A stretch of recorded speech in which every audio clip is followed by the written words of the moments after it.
saya ingin memberikan pemahaman tentang bisnis MLM atau bisnis network. Ya, sebenarnya kadang-kadang ketika orang bertanya, ini MLM ya? Itu kalau kita sudah menyimpan image negatif, maka kita nggak ngerti harus mengatakan apa. Tapi kalau kita tidak punya image negatif, maka kita akan mudah saja mengatakan, lah kalau menurut Bapak, MLM itu kenapa sih? Atau bila ditanya, oh Bapak pernah jalankan bisnis MLM? Atau pertanyaan-pertanyaan lain yang biasa-biasa saja. Nah, selama ini secara garis besar dari pengalaman saya, banyak orang ya ketika ditawarkan bisnis network yang menolak. Karena apa? Karena sudah punya image negatif tentang bisnis network. Image negatifnya apa? Image negatifnya ada kurang lebih lah ya, 5 ini. Yang pertama adalah cari-cari orang. Wah, enggak lah, kita harus cari-cari orang. Sebenarnya masalah cari-cari orang itu masalah biasa. Ya, masalah cari-cari orang ini pekerjaan pengusaha. Saya sejak tahun 93 sudah menjadi seorang wira swasta, menjadi pengusaha. Ya. Nah, pekerjaannya apa? Pekerjaannya cari-cari orang. Dulu saya punya usaha tour and travel. Ya, tamu-tamu domestik. Kerjanya apa? Ya cari-cari orang yang mau wisata. Yang wisata itu orang atau bukan? Orang, berarti cari-cari orang. Saya juga pernah menjadi distributor handphone, punya toko handphone. Ya. Kerjanya apa? Ya cari-cari pembeli. Lah pembelinya orang atau bukan? Orang. Ya, jadi cari-cari orang biasa. Bahkan yang punya sekolah, cari-cari murid. Muridnya orang atau bukan? Orang. Ya, yang punya dagangan cari pembeli. Pembelinya orang. Kemudian yang punya pesawat sekalipun, dia cari penumpang. Nah, penumpangnya orang atau bukan? Orang. Jadi persoalan cari-cari orang itu sebenarnya adalah persoalan pengusaha. Jadi kalau pengusaha memang kita sudah latar belakang pengusaha, maka istilah cari orang itu bukan kendala. Nah, kita cari apa? Kita cari partner. Nah, di dalam bisnis ini Bapak Ibu mau cari partnernya orang atau bukan? Kalau Bapak Ibu pengen cari partnernya orang, ya berarti cari orang. Ya. Nah, jadi sebenarnya untuk yang pertama ini adalah biasa, wajar, karena Bapak Ibu semua sedang menjadi seorang independent business owner. Jadi Bapak Ibu sedang berlatih menjadi pengusaha. Maka yang namanya cari-cari orang itu satu hal yang biasa. Kemudian orang bilang ini, harganya mahal.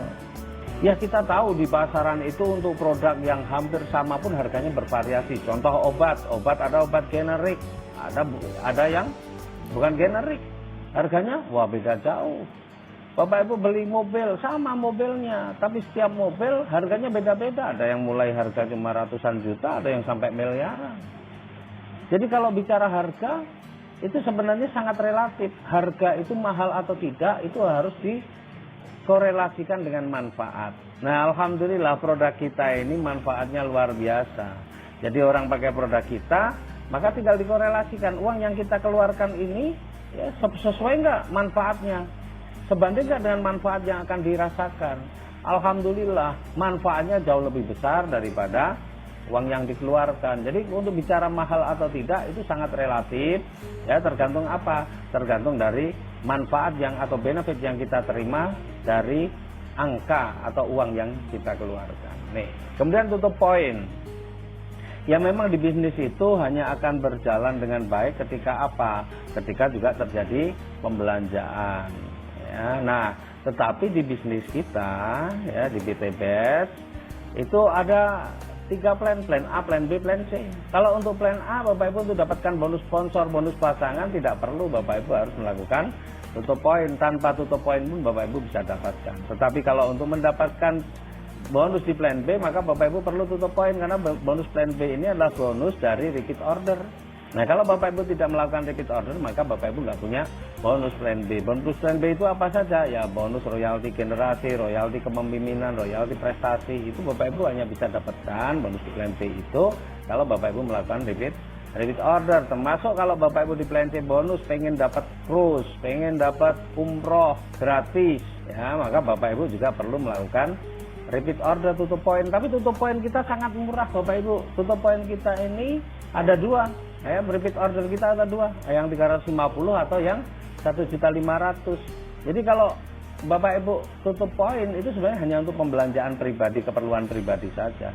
350 dapat 2 box, Bapak Ibu dapat produk nilainya 500.000. Ya itu boleh untuk konsumsi pribadi atau keperluan pribadi juga nggak ada masalah. Dan enaknya kita nggak ada side volume, nggak ada apa yang namanya harus belanja yang kalau peringkat tertentu belanjanya harus lebih banyak lagi, itu nggak ada. Ya jadi kita hanya cukup belanja tutup poinnya murah kalau kita pengen bonus di plan B ataupun plan C. Tapi kalau tidak mau bonus di plan B ataupun plan C, mau pengen plan A, bonus sponsor, bonus pasangan, Bapak Ibu juga bisa dapatkan, atau di reward prestasi juga bisa dapatkan. Ya, jadi mau tutup poin atau enggak terserah di sini, tapi masih memungkinkan kita untuk mendapatkan rezeki. Kemudian haram. Ya alhamdulillah, kalau masalah halal haram sekarang kita ini nggak perlu berdebat. Kalau ada orang yang tetap masih berprinsip bahwa bisnis kita haram, ya sudah ikuti saja mereka. Kalau memang kita juga mengikuti berprinsip bahwa bisnis kita ini haram. Tapi bagi mereka yang mengatakan bahwa bisnis halal, faktanya kita sudah mendapatkan fatwa dari Majelis Ulama Indonesia. Dan tentunya sekarang ini salah satu lembaga yang masih dipercaya untuk mengeluarkan fatwa dan diikuti oleh masyarakat Indonesia apa? Ya Majelis Ulama Indonesia. Jadi Anda mau ikuti fatwanya siapa terserah Anda saja. Tetapi fatwa yang berlaku secara nasional itu adalah fatwa dari Majelis Ulama Indonesia. Nah sekarang bicara tentang yang kelima nih, menguntungkan yang di atas. Nah ini, kalau bicara menguntungkan yang di atas, ini memang analisanya panjang. Ya Bapak Ibu perlu tahu bahwa bisnis MLM itu adalah sistem pemasaran. MLM itu bukan bisnisnya, MLM itu sistem pemasaran. Jadi di dalam bisnis pada umumnya, itu cara memasarkannya secara garis besar terbagi dua. Jadi begini, saya mau gambarkan secara sederhana saja. Ya. Nah, bisnis, ya, ini sistem pemasaran, itu bisnis itu perlu dipasarkan untuk bisa berkembang. Kalau nggak dipasarkan, ya tidak akan jalan bisnis itu. Nah, cara pemasarannya ada dua, cara garis besar. Yang pertama adalah dengan cara konvensional. Konvensional, ya. Nah, di bisnis konvensional ini, ya, seperti kita tahu dari pabrik, kalau kita misalnya contoh nih air mineral, ya kita lihat ada truk yang membawa air mineral, terus kemudian kita stop, kita mau beli, boleh nggak? Nggak boleh. Ya, di bisnis konvensional ini ada strukturnya juga, mungkin dimulai dari distributor, kemudian apa, misalnya agen nih, kemudian di bawah agen apa, misalnya ini ada grosir, misalnya di bawah grosir apa, misalnya ini baru ada toko. Nah di bawah tokonya apa, ya baru kita konsumen baru bisa beli ketika di toko. Nggak bisa konsumen masih beli di posisi ini, nggak bisa. Nah, artinya inilah jalur distribusi. Nah, pertanyaannya sekarang, kalau konsumen ini belanja ke toko, menguntungkan toko nggak? Pasti menguntungkan tokonya. Kalau toko ini belanja ke grosirnya, menguntungkan grosir nggak? Menguntungkan grosirnya. Grosir belanja ke agennya, dapat menguntungkan agen nggak? Menguntungkan. Agen belanja ke distributor, menguntungkan distributor nggak? Distributor menguntungkan perusahaan nggak? Menguntungkan. Ini menguntungkan yang di atas nggak? Ya iya.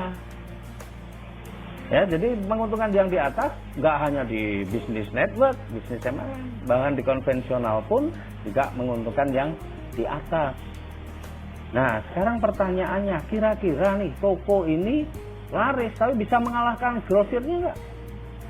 Nggak akan bisa mengalahkan grosir. Grosir selaras grosir nggak akan mengalahkan agennya. Agen selama-ramenya agen nggak akan mengalahkan distributornya. Artinya untuk bisa mengalahkan yang di atas mungkin nggak?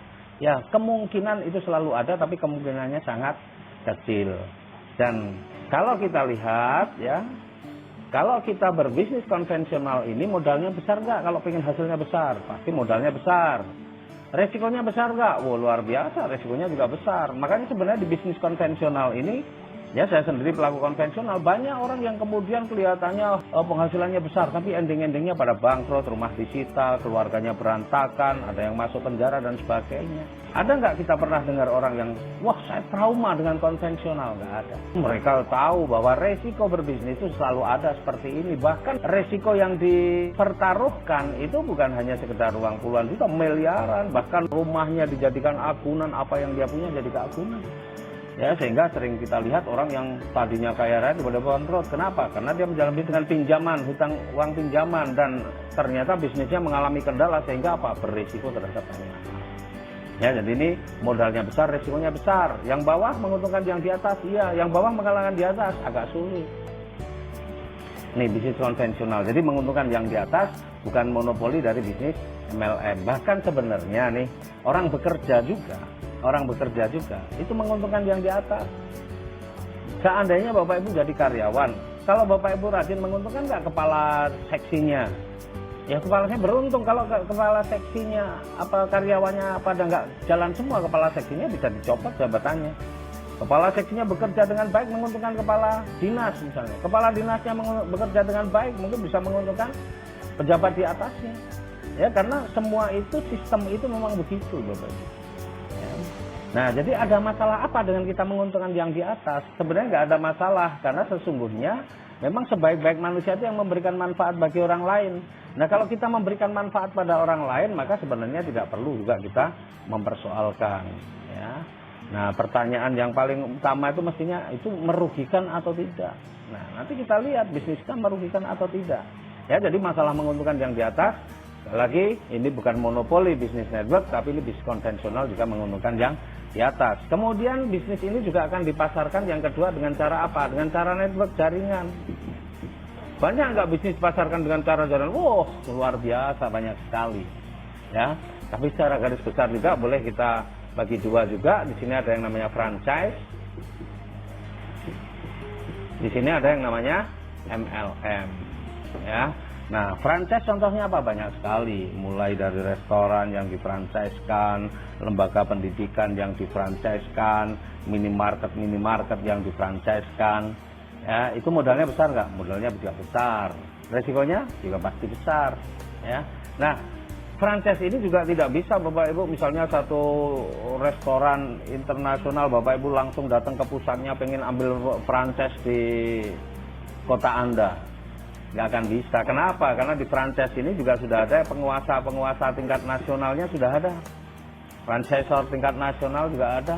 Bahkan franchisor tingkat provinsi juga kadang ada. Tingkat kabupaten kota juga ada. Bahkan ya, ada satu franchise yang di bidang pengiriman, paket pengiriman, itu sudah dibagi-bagi per kecamatan. Jadi ada yang sudah menguasai sampai tingkat kecamatan. Oh, di sini boleh, di kelurahan ini boleh, di desa ini boleh. Oh, di sini sudah nggak bisa, itu ada yang ada. Nah, artinya ini juga franchise itu juga berjenjang juga. Nah, pertanyaannya sekarang, kalau franchise yang di tingkat kecamatan anggaplah laris, menguntungkan yang di tingkat kabupaten enggak? Atau tingkat kota? Yang menguntungkan tingkat provinsi, menguntungkan tingkat nasional enggak? Ya pasti menguntungkan. Ini menguntungkan yang di atas. Jadi tidak ada masalah menguntungkan di atas, di franchise juga menguntungkan yang di atas. Nah, kalau yang outlet di tingkat kecamatan laris kira-kira bisa mengalahkan outlet yang di tingkat kabupaten kota enggak? Ya enggak bisa. Bisa mengalahkan yang di tingkat provinsi? Ya tidak. Bisa mengalahkan yang di tingkat nasional? Ya berat. Ya, artinya yang di bawah juga sulit untuk bisa mengalahkan yang di atas. Jadi sama-sama menguntungkan yang di atas, modalnya besar, resikonya besar, tapi kita juga sulit untuk bisa mengalahkan yang di atas. Nah, sekarang kita lihat MLM. MLM ya, itu hanya ada, memang ada tingkatan-tingkatan, tapi biasanya MLM itu cuma apa? Cuma upline dan downline.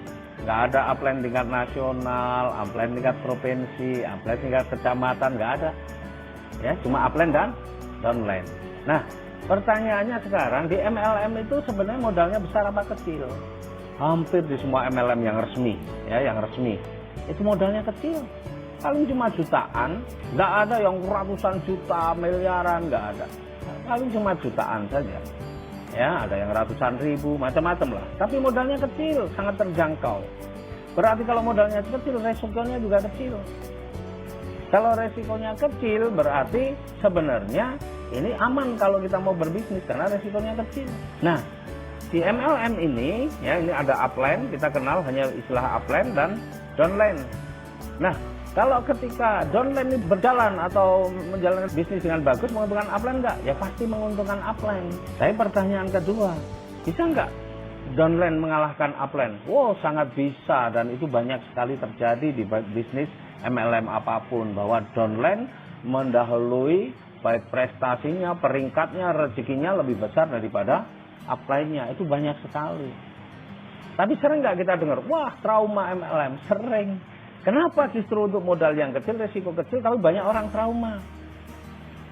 Sederhana sebenarnya. Kenapa? Karena rata-rata pelaku bisnis network, bisnis MLM belum punya mental sebagai pengusaha.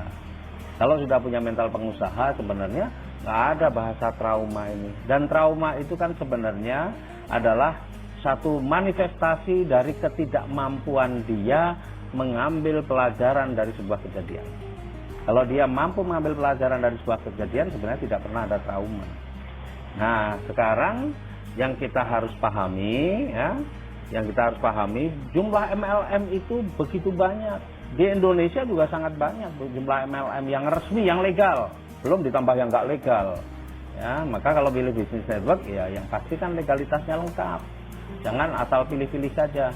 Itu yang pertama, pilih yang legalitasnya lengkap. Kemudian yang kedua apa? Bapak Ibu harus pintar pelajari marketing plan-nya. Bapak Ibu pintar pelajari marketing plan-nya. Ya, selain pelajari produknya manfaat atau tidak, tapi Bapak Ibu juga harus pelajari marketing plan-nya. Karena kalau Bapak Ibu nggak memahami marketing plan-nya, biasanya orang itu bisnis network cuma ikut-ikutan, ikut sana, ikut sini, ikut sana, nggak sukses sana, nggak sukses sini, akhirnya mengatakan, wah sulit MLM nih karena trauma. Nah, maka kecerdasan memilih bisnis network itu juga penting Bapak Ibu. Nah, alhamdulillah ya, kita ini selama ini, saya dan banyak teman-teman itu tidak salah pilih bisnis network. Makanya banyak sekali orang di PT BEST, di Sinergi ini yang kemudian mendapatkan penghasilan yang luar biasa, bahkan bisa terbebas hutang riba, bisa umroh, bisa mengumrohkan, bisa haji, menghajikan, jika bersedekah tanpa mikir-mikir, ya, dan sudah punya kehidupan yang jauh lebih bagus. Nah, ini bisnis MLM. Maka Bapak Ibu harus pahami ini. Jangan sampai kita juga masih menyimpan image bisnis network itu bisnis yang negatif. Nah, sekarang kita lihat di antara tiga ini sebenarnya untuk kita posisi yang paling menguntungkan posisi sebagai pebisnis konvensional, pebisnis yang di franchise, atau pebisnis network MLM. Ya, kalau saya sendiri, pengalaman saya di bidang konvensional sudah begitu panjang, saya melihat bahwa di bisnis network itu bisnis yang paling menyenangkan. Kenapa? Ya, kita dulu punya usaha, punya banyak karyawan, tetapi bagaimana kita mensejahterakan karyawan kita begitu sulit. Untuk menaikkan gaji saja menghitungnya panjang sekali. Orang yang sudah bekerja pada saya bertahun-tahun, jarang yang punya kehidupan yang luar biasa.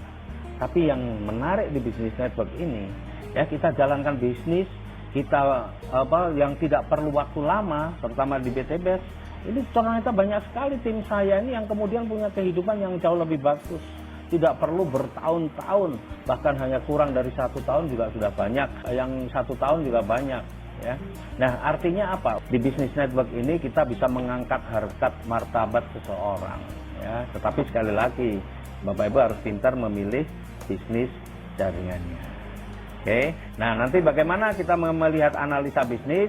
Saya ada materi sendiri tentang analisa bisnis. Supaya apa? Supaya Bapak Ibu nggak gampang terombang-ambing, pilih bisnis A, pilih bisnis B, besok hari ini, besok bisnis C lagi. Ini macam-macam ganti-ganti. Akhirnya apa? Bapak Ibu bukan ikut mensejahterakan teman-teman Bapak Ibu, tapi ikut menyengsarakan karena mengajak mereka pindah ke sana, pindah ke sini, pindah ke situ.